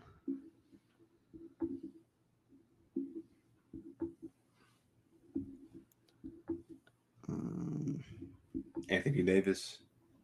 No. LeBron is better than Anthony Davis. I'm just trying to name players that Dad might be forgetting. Yeah, I'm not sure who it is. Are you thinking of Joel Embiid? I got Joel, I got Kawhi, I got KD, Luka, Curry, Jokic, Giannis. I had this written out 2 days ago, and now I'm just blanking. I don't know. Whatever. He's probably if he is top 5, he's 5. He's not higher, but Yeah, I would say so. between him and Embiid or Kawhi for me. Just still damn good. I mean, but yeah, I mean, no other basketball player age 37 would be top 5 in the league except for LeBron James. Yeah. Yeah, it's crazy. Jordan at 37 was a shell of himself. Chris Paul at 37 is better than Michael Jordan at 37. Is that a hot take? Probably not. Probably not. Chris Paul is all NBA and the All-Star. Damn, yeah, but I mean, Braun's still damn good though, man. I mean, like Dave, you just said, like he'll probably start to regress eventually, but I'm wondering, like, I don't know when that's gonna be. Yeah. He might stick around till Bryce comes at this point. Bronny might sell. Honestly, man, like, because this game is more refined, like skill-wise, than it's ever been. Like, jump shooting is great. Still one of the best passers in the world. He led the league in assists like, what, 2 years ago? Yeah, bro, I heard that stat, and I really forgot that happened. Like, he did lead the league in assists. And he led the league in points per game this past year. He just didn't – he, like, barely missed the games played requirement. So I think Embiid beat him out for the scoring title. Like, man, I don't know when I think he might play all of it until he wants to, honestly. Like, he'll probably still be that good until he just wants to call it quits, honestly, man. Got it. Yeah, I'm interested to get into I think, yeah, small forward should be a juicy list. Very interesting one. I mean, small forward, you're thinking your top guy there. I mean, it's just basically between KD and LeBron if they're both put there. Kawhi? Maybe somebody has a Kawhi argument. Oh, yeah, that's true. Because I guess I have my list. Let me just go see who's actually forward. Because if I'm ranking Dame how I rank Dame, then I mean I'm gonna look at Kawhi the same way and just what was he last time I saw him. I might have a nasty Jason Tatum agenda. You never know. I thought Jason Tatum was listed at the 4.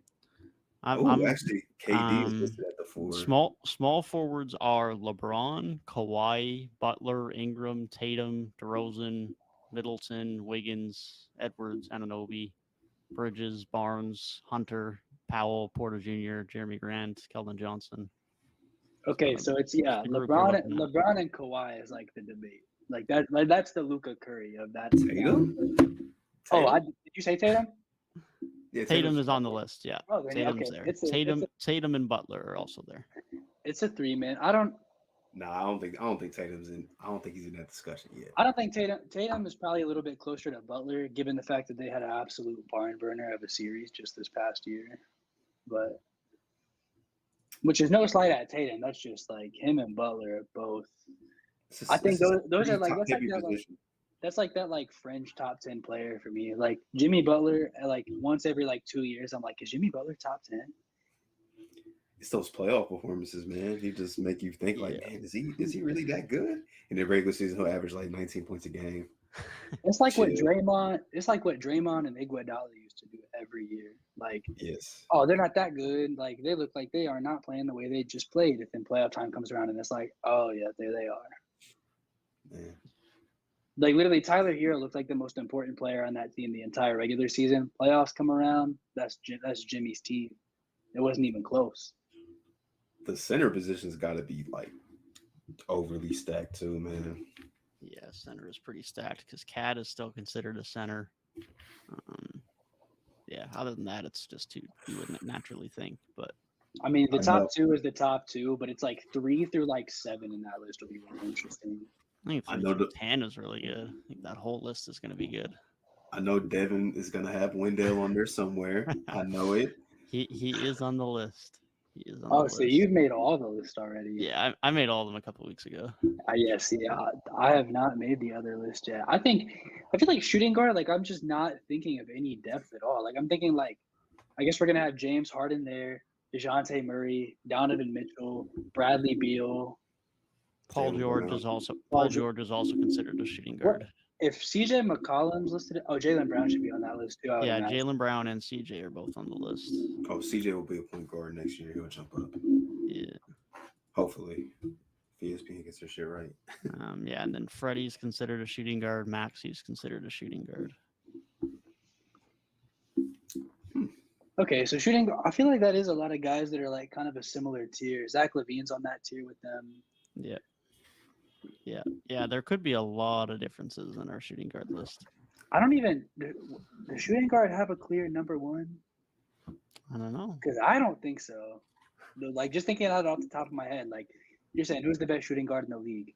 I couldn't tell you. If Paul George is a 2, I don't think it's clear. I don't think it's consensus. Yeah, Paul George is listed as a 2 for these purposes, in which case, I don't think it's clear either. What, him, James Harden, Donovan Mitchell, Devin Booker. I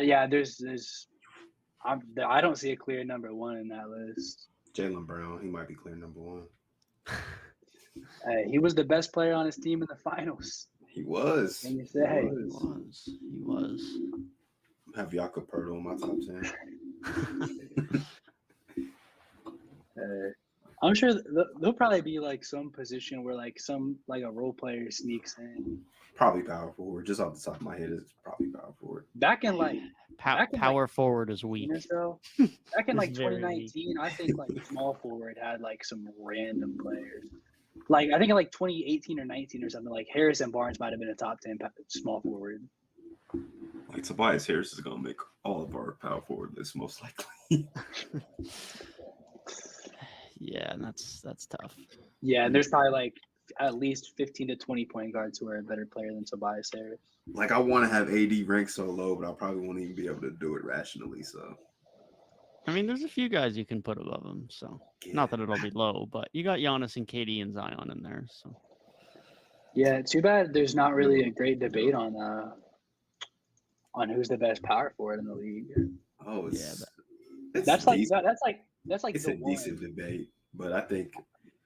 I mean, are we really gonna debate KD against Giannis? I was about to say, you might find some people that can debate it. I mean, yeah. Spoiler alert: Giannis is the best power. Well, I think Giannis separated. Like going into last season, that was a good debate. That was a very good debate. But Giannis kind of. We'll say because I think this. I don't even. That's probably the worst debate out of the 5 positions, though, because shooting guard, like none of us can think of a consensus now. I think Jokic and Embiid is a better debate. Obviously, we just had a good Curry-Luka debate. And then LeBron and Kawhi should be a fun debate as well. So it's like power forward is clearly the least debatable of the 5 positions. Yeah, definitely. And I don't think center is like I think you can debate center, but Jokic is better. As for I think that is more debatable, but at the same time, I don't think it should be much of one. I could see the reason for an argument, but I still think Jokic is above. Because I mean, this will be a while from now, I guess, but I think the best argument for it is like, oh, Embiid was number 1 in MVP discussions until he got hurt, and then it became Jokic. That's like his best argument, I think. Yeah, which is a very weak ass argument. It's not the strongest for sure. Yeah. I know. All you have to look at is like Embiid's playoff resume, and it's just like, damn, this dude really folds like every time. Although the Suns did like bully Jokic in drop coverage in 2021. Yeah. So it's like there's like they both have their flaws, but Jokic's flaws are significantly less glaring. And since then, he's probably came up on defense. It's one of those discussions where it's like Embiid's defense is better, but Jokic's offense being better than Embiid's might make up for that defensive difference. And Jokic isn't as bad as a defender as people who try to make it seem. Right. It's also true. We'll save it for a few weeks' time. Yeah. Anyways, I saw this list. NBA University be having some very interesting stuff, man. I hope y'all didn't see it, man. It was like a couple weeks ago, but I saved it. It's the largest differential in height and wingspan. Did y'all see that list? No. Okay. They got 10 guys listed. I want to see if y'all can guess the top 10. Mikal Bridges. Mikal is not on the list, but in the comments, one of the top comments was, I can't believe Mikal Bridges is not on this list, but he's not. Height That's crazy. I'm trying to think of like. All right, I'll give y'all a hint for the number 1 guy. He was a starter. He'll probably be a backup this year, and he's on a team that we all think are going to be very exciting to watch. Young team. And he also has a song named after him. Oh. So are you talking about Mo Bamba? Yes, Mo Bamba has he's 6'11", but he has a 7'10" wingspan. 7'10"? 7'10". Yeah, I wasn't thinking of bigs because I was trying to think of like big differentials, so I'd want a smaller height. But I guess if you got that crazy of a wingspan, then fair enough. Yeah, 7'10" is crazy. I thought that was crazier too because he's a pretty solid outside shooter. So that's pretty impressive. 7'10" wingspan, being able to shoot the ball is not something you see often. I know I would think of like lengthy wings, like I think of like Raptors players is like who would be on that list. Yeah. Is there is no Raptors players on this list. I was gonna say if there was one, I was gonna say Boucher, but he's not on this list. Boucher, I'm just like thinking of like looking at it, dude, and I'm like, he is lanky. Yeah, I feel like Boucher not having much weight probably makes it look like he's lankier than he is, but the second guy with the biggest differential, he just very recently got traded, and Bleacher Report ranked him over Shai Gilgeous-Alexander. Alan Horton-Tucker is 2. He's 6'2.5". He has a 7'1" wingspan. Wait, THT, you said he's 6'2"? 6'2.5". I thought he was like 6'5". Nah, it's because of the arms. The arms look crazy. That's insane. That's a big differential. The third guy, I think he plays on the Utah Jazz now. I think he might not anymore. He used to play for the Warriors when they were really bad, and he was a rookie. I think he was maybe all rookie team. I know what you're talking about. Yeah. Pascal? Yeah.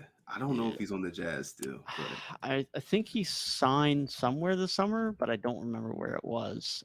Minnesota. Yeah. That sounds right. So did he on a two-way contract? Or did he just get traded? He signed on a 2-way.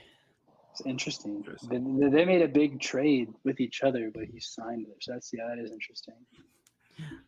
The fourth guy, he's a rookie. He was a lottery pick, maybe a bit of a surprise. Got drafted a little higher than a lot of people's boards, and he's he has a name which another player also has this very similar name, pretty much the same names. Rookie. Oh, I know what you're talking about. Should Dang. know this. Isn't it? It's a J name, isn't it? Yeah. I feel like their names are like Jalen or something. Jalen Williams, yes. Jalen Williams, yeah. And Yep. there's like one with a Y and one without a Y, isn't there? Yep, this is the lottery Oh, pick that. one. Oh, why was I thinking last year's draft? No doubt I wasn't thinking about him. He has he's 6'4" and he has a 7'2" wingspan. That's crazy. Number 5. How can I say this? Center, kind of undersized. I think he's entering year 3. This team also just drafted a center, team that he plays for. And he had a very infamous moment last season, like very infamous. Isaiah Stewart. Yes. I said the team drafted a center and he went after the king. He did. He's 6'7". I didn't even realize he was that small. 6'7", 7'4", 7'4" wingspan. That's how Detroit's built, man. Ben Wallace was an undersized center, and you could never tell. Facts. Number 6. This guy was on one of the best defensive teams in the league. Maybe could have won Defensive Player of the Year if he didn't get injured. Rob Williams? Yes, Time Lord. 6'8", 7'5" wingspan, which makes sense when you think about it. Yeah. Next, number 7. This guy, he was on the Wizards and he got traded to a division, rival. Former 6th Man of the Year, if I'm not mistaken. Trez? Yes, Montrezl. I'm picking up on your hints. Man, I'd be forgetting about Montrez. Divisions, I don't know. I still don't understand real quick just how divisions haven't been eradicated. Like, because it used to be like you got like the top 3 seeds were the winners of the division. Yeah, and then it was a big thing. Then it like was the top Spurs and the 4. Mavs are both good. Yeah, I don't know. They probably should just exist.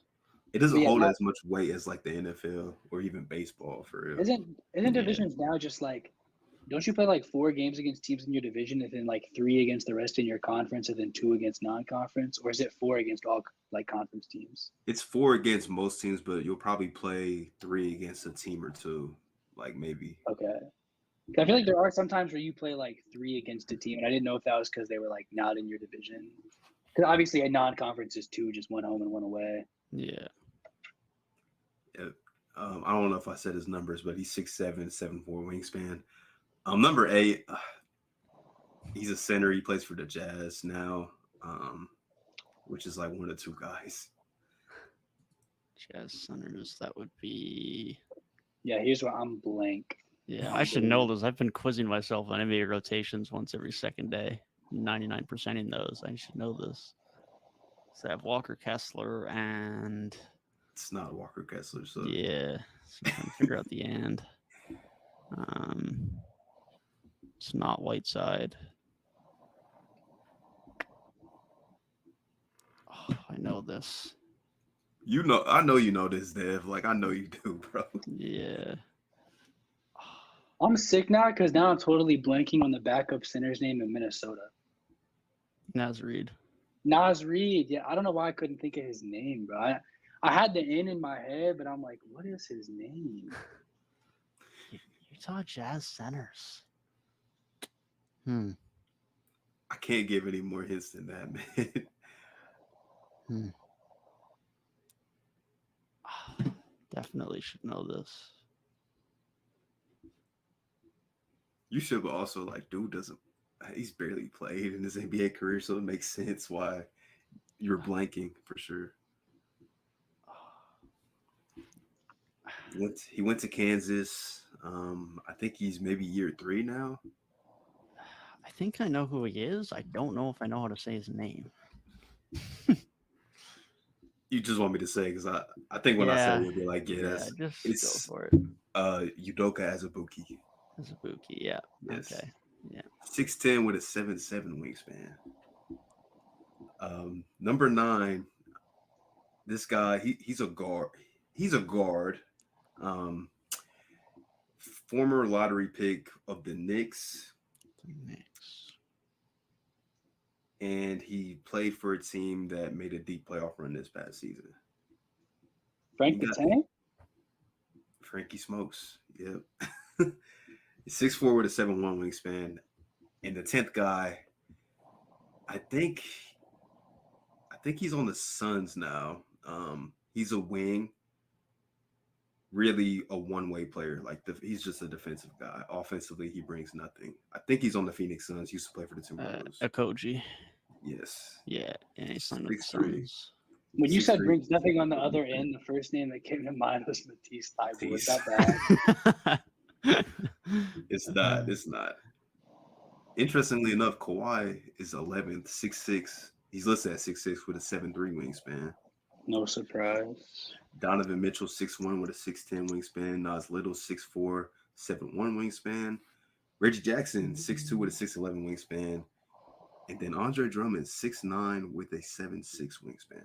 See, Donovan Mitchell's not surprising either because he's 6'1", but he plays taller than. I mean, that's why he plays shooting guard. Plays taller than 6'1". Facts. But I remember, I think when like Donovan Mitchell came into the league, he was among like the bottom of the league in field goal percentage at the rim or something. So it's like his height really was limiting him a lot at first. I think he's figured it out decently since then. Definitely. You guys want to guess who has the biggest negative wingspan in the league? So this is somebody whose height is bigger than their wingspan. I'll give you a hint. He plays for the Raptors, so plays for the Raptors. I gotta guess Freddie then. It's not Freddie. Not no. Freddie. Okay. I was gonna go with like Precious Achuya. It's not Precious. No, it can't be Precious. Small wingspans. Gary Trent? It's not Gary Trent. Same position as Gary Trent, but it's not Gary Trent. Same position. I can't even think of us having another shooting guard. This guy might have spent some time in the G League too this year, so keep that in mind. I'm thinking is of it like David Johnson? No. Delano Benton? No. No, that More man's hints. lanky as hell. More hints. This guy's been in the league I didn't for. think so, there. Just Raptors This guy's guard. been in the league for a little bit. I think he used to play for the Lakers, like when they were bad. Went to Kansas. I feel like such a casual right now. No, I know. That's how I feel too, but it's like we don't have shooting guards. Right, that's what I'm saying. There's like, no, It's like we have Banton and Malachi, but they're both point guards and they're both long. He When I probably think of- spent more time in the G League than he did with the actual roster. That's what I was saying. David Johnson. Who was our other two-way guys? Because David Johnson was one. I know Malachi and Banton were back and forth a bit. well, they said he's been in the league for a while. He's been in the league for a little while. Yeah, definitely has played for the Lakers. Let me see where else this guy's played. Ish went to the Suns, so it wouldn't be him.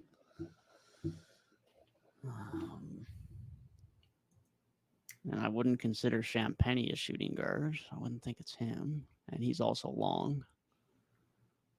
Who am I forgetting? Who's the two-way guy I'm forgetting? Although that's the two ways. He actually played 56 games for you guys last year. He spent time in OKC, spent time in Detroit. Oh, and Mahai Lakers. Luke. Yes. No, I don't even consider that man a part of the franchise anymore. All respect to you, buddy, but you had a rough year last year. Splash, dude. The Splash Bandicoot nickname still went too hard. I don't care. He has a Man, negative completely- 1.5 difference between his height and his wingspan. That Yeah, is bro. I tough. completely forgot he was still on the roster. Yeah, I Man. forgot he was on the team, dude. Honestly, I He didn't played, really know until I he looked at played this over list. 50 games for us last year. Man.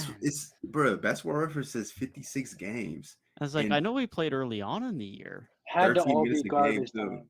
Man, had to be. Had to have be. been I got to that. go look at his game log COVID. now. There's Oh, no yeah. way. He had a couple There's highlights, no but way. like not a ton. Like honestly, the Splash. Yeah, Bandicoot no. was a meme. He played 15 minutes in a game at the start of March, and he played over 10 minutes in a game at the start of January. Other than that, from January on through the rest of the season, all he got was garbage time. So, yeah, that's a very inflated 50-some games. So once we got healthy, he did not get very many minutes. Yeah, pretty much. He averaged 10 points in OKC last year. Only 30 games. I 10 I points a was game. glad we signed him. I was like, oh, that's okay. It's a decent signing, but it's not remember- decent if he can't hit his shots, unfortunately. Which hopefully he's better wherever he plays this year. I don't know if that's going to be in Toronto or not, but Laker fans used to gas him up. They thought he was going to be so good. I'm like, bro, he's not. As is very normal. Yeah, that's, seemed like that's that just the man- Laker syndrome at this point. Yeah, it seemed like that man was in college for like 30 years because I think he got there like early. Like I think he was like 17 in college. Yeah, I think so. Yeah. Also That's on that list. shortest arms. Also on that list, Tyler Hero's number 2. Kelly Olynyk, Kyle Kuzma, which is kind of surprising. Kyle Kuzma. Desmond Bain, not surprising. Bane, yeah. What do Kelly- you guys think Kyle Kuzma is about to be next year? Like, I didn't realize he was like a 17 point per game scorer last yeah, year. He was His- he was good last year. had a he good was year. honest. He was Yeah. probably like the second, third, maybe like worst, the fourth best player on the Wizards. He was pretty Yeah. decent for them. No, he'll be the third option again this year. That's such a weird team to project. That is such a weird team. What if Porzingis just comes out? He's back to all-star form. Bradley Beal's. You guys see that? Wait, 30. did you guys see that? Like Porzingis with the beard in like EuroLeague or something went crazy. No. Dude, yeah, it was. I saw it. It was some clip. He had like 22 points and I think like double-digit rebounds in like 22 minutes. He was getting blocks. Like he had a big impact on the game in only like 20-something minutes in EuroLeague. Like it looked like because usually like EuroLeague stat lines don't have to look as impressive to look impressive because the way they play. Yeah. If you know what I mean. So it's like he was putting up like a good NBA stat line in EuroLeague. Yeah, I didn't see Porzingis. I've been seeing a lot of Giannis, Luka, Jokic. I saw. Oh, Jokic had a nasty clip on Giannis. I even saw Nurkic put somebody on a poster. Vincent Poirier. Not that Nurkic. He's gonna make my center list. Maybe like the dead end of the honorable mentions. Maybe. Nah. If we're ranking all starting centers in the league, I don't know if Nurk is top 20, bro. Respectfully. Top 20. That's tough. Ben Simmons kind of ended his career when Ben Simmons saying, "Man, you talk a lot of shit for being ass." That Nurk was cooked at that moment. We Ben talked Simmons about Nurk. did that to you. I feel like we need to relax. I feel like we bring him up every episode. We need to chill on Nurk, man. Do we? probably- When's the last time we brought up Nurk, bro? We definitely brought him up recently, bro. Like, I feel like we just talked about the Trailblazers a lot. yeah, and we were saying like maybe. Nurkic is also their center. That's just not good. Yeah, that's true. We did be talking about that. It's not like he's bad. It's not like he's bad either. It's just like he's good, but he's not great, and he's not a great fit for the team. It's no knock against him. He's a fine starting center, but when you have two very bad defensive guards, Nurkic being your center is not great. it's not ideal. They stay sleep on Dame though, so it's like Trailblazers are coming. But yeah, Nurkic is definitely not near my honorable mentions. I'll put it at that. Yeah, give me Time Lord over Nurkic any day. Yeah, Time Lord that's, might make that's the like list. 3 different tiers Might. apart. Yeah, Time Lord, like he might be on. I haven't made the list yet, but he could very well be. I mean, he was. I still think if he doesn't get injured, he's the defensive player of the year. I really think Marcus Smart won it because the Celtics were so good, and like Time Lord wasn't there to finish the season. Yeah, If you remember my argument, I said Marcus Smart / Robert Williams. yeah, facts.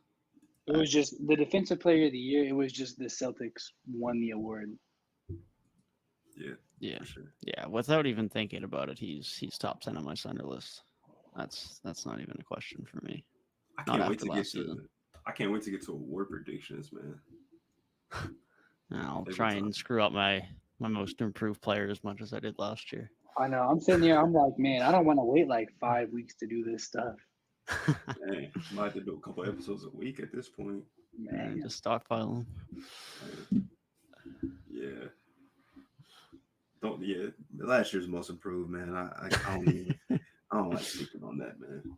I'm sure there'll Yeah, probably be at least you players- weren't alone on that train. For Watch, sure. we're gonna get to the end of the season and like Cade's gonna be like the 7th best point guard in the league when none of us had him ranked or even honorable mention. I feel like that's gonna be the type because I like mean, if we're projecting, maybe Yeah, one we're of us not might back projected, in. so I mean yeah, but like I feel like there's gonna be some players that like just I shouldn't say come out of nowhere because like Cade is not coming out of nowhere. We know he's a commodity that will be really good, really high potential, but maybe some player that we don't expect to be as good that just comes out and like gets in those top 10 discussions. yeah. I mean, there's always guys that are good young players that just make a bigger jump than you expect. Like people thought Garland was a good player. Garland made a bigger jump than most people expected last year. Same with Jaw, made a bigger jump. Same with Desmond Bain. Same with Tyrese Maxey. Like it's not necessarily guys that people don't think are good, but they just take much bigger jumps than people expect. Oh yeah, if I knew Tyrese Maxey was gonna be what he is now, like a year ago, I mean, I would have bought all the stock in the world because like he was cool, but what he did against he just had his way with the Raptors, man. It was almost embarrassing to see. Still have nightmares from those first 2 games. It's crazy. Yeah, I mean, not to put anything against Emmanuel Quickly because Quickly's still a good player, but I mean, after their rookie seasons, it was really like for a lot of people, it was Maxey and Quickly were seen in the same light, and Maxey's obviously separated himself from that conversation now. Quickly is obviously just in a bit of a backloaded backcourt right now, so he's not getting the same opportunity Maxey is. But I mean, Maxey could be the second best player on that team within 2 years. Yeah, maybe. I mean, how there was an argument of points last year. He was the second best player on that team. I mean, before the James Harden trade, he was like I think clearly their second best player. I think he was better than Tobias, and Simmons just wasn't on the court. Yeah. I agree. But yeah, I feel like James Harden was one of those players who's kind of nearing the end of, like, I think he will regress sooner than later. Yeah, probably. Which is weird because usually players that are that good at playmaking are not like the players that fall off that fast. But I don't know, something about him. I don't feel right about it. Maybe it's because he's kind of been plagued by injuries a little bit recently, or like because of his. I don't want to like get like knock on it too hard, but like off-season habits and kind of like, you know, players that play themselves into shape. I guess I should say like players that play themselves into game shape. I don't feel like that's really the best place to be as an aging star. I feel like we've seen a lot more of that over the last couple of years, though, than we have in years previous. And if that continues this season, then I think I'll be a little bit more questionable of it. But the shortened off seasons definitely haven't helped guys like that. Because Harden's far from the only guy who showed up to camp or to the regular season a little bit out of game shape over the last couple of years. See, Lil Baby gave him like $250,000 of cash for his birthday. I made a tweet. I'm like, I was gonna make a joke, but I'm gonna just hold it in. This is just gonna be a strip club joke.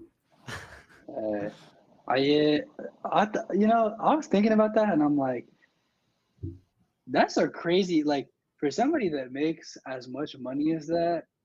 I feel like if I was that rich, like I'm not like I would want a gift that's like, you know, with like the value behind it, you know what I mean? Like the meaning behind it more than just like money. Cause I have all the money that I need, you know what I mean? I mean, I also don't have friends that would just give me $250,000. That is true though. Yeah. True. $250,000. I guess I don't really know how like what $250,000 registers as somebody that makes as much money as James Harden. Yeah. Probably nothing. That's just a car or right. something. Not even a house. Yeah, facts. Yeah, that's something they'll probably never understand. That's great. Hopefully one day, maybe we'll see. Did y'all see the video where he like threw the cake and like into the water? Yeah, I saw that.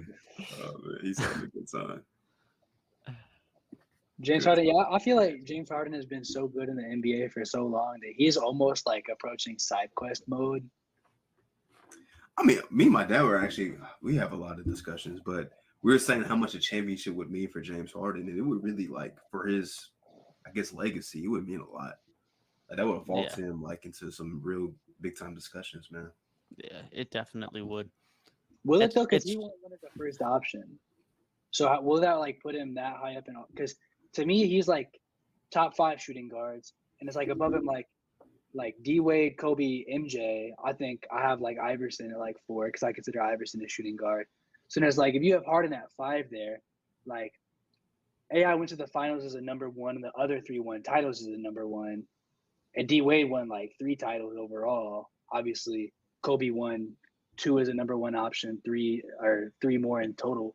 So it's like, with that being said, does it move him that much higher as like where he stands there? If he wins with Embiid, I don't know if it moves it that much. The toughest thing with Harden, and I know it's a what if, is his prime was playing against the best team that has potentially ever played basketball. So it's like it is a what if, but man, like in any other era, he's probably been to a couple finals. Might not have been because again, it is a what if, but he did get a really, really bad luck of timing. Chris Paul's hamstring, literally, like, you know how high James Harden? I feel like people would like never stop talking about that. Like it'd be on like the level of like LeBron carrying the Cavs to the 2018 Finals. If James Harden would have beat that Golden State team when they were up 3-2, like if Chris Paul's hamstring doesn't go out and they don't miss 27 straight threes, obviously they did. But if they win that, like one of those 2 games, especially in that Game 7 situation, like that's never going to stop being talked about. Because like when that Warriors team lost, it was all the injuries and everything like that. Like when the Rockets were gonna beat them, as far as I can remember, like everybody was there. Yeah. Like no team pushed that Golden State team as far as Houston did. No one else did. Like everyone else was maybe getting a game or getting swept, and they were the only team that could actually get a few games from them and put in a fight.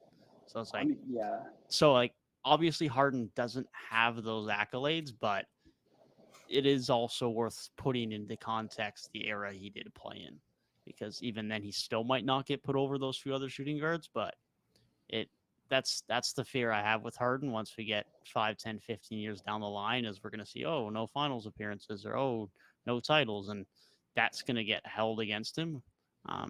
And yeah, it didn't happen, but as the number 1 guy in Houston against one of, if not the best team in NBA history, he almost beat them when no one else was doing anything against them. Hey, James Harden has a finals appearance though. He does, but unfortunately, that one doesn't really help his legacy much. Unfortunately, that's what I mean. Question, real quick. Leonard Fournette or James Conner? Fournette. All right. Fournette. I'm taking Fournette. All right. Continue. Goes in the fantasy draft mid-pot. I gotta respect it. Yeah, this is my second. Like I just joined this league like yesterday, so this is my second draft. Okay, yeah, your main one was yesterday, right? Yeah, my team looking nasty. I'm not gonna lie. I got Dalvin. I got Austin Eckler. Both of them? Oh my god, that is outrageous, right? Yes. Stephon Diggs, I think. Yeah, my team's looking crazy. They'd be sounding nice. I got Dalvin, but my second running back definitely is an Eckler. That is insane. Man, I really just like I can't wait to make this shooting guard list, because I really think that's going to be the most fun episode of them all. Because I could see like our top 5s being completely different. Because realistically, like obviously, Tyrik didn't have Dame because of like the injury situation, but like our top 5 was the top 5. Yeah, a little bit different orders, but the same top 5. Like I feel like shooting guards could vary wildly. Yeah, it definitely could. Thank you guys for tuning in to our first of what will be 5 ranking episodes. Next week we'll be doing our top 10 shooting guards in the NBA, so be sure to stay tuned for that. We appreciate your guys' continued support. Be sure to leave a like down below and subscribe to the channel if you did enjoy the video, and we'll see you guys in the next one. Peace. Peace.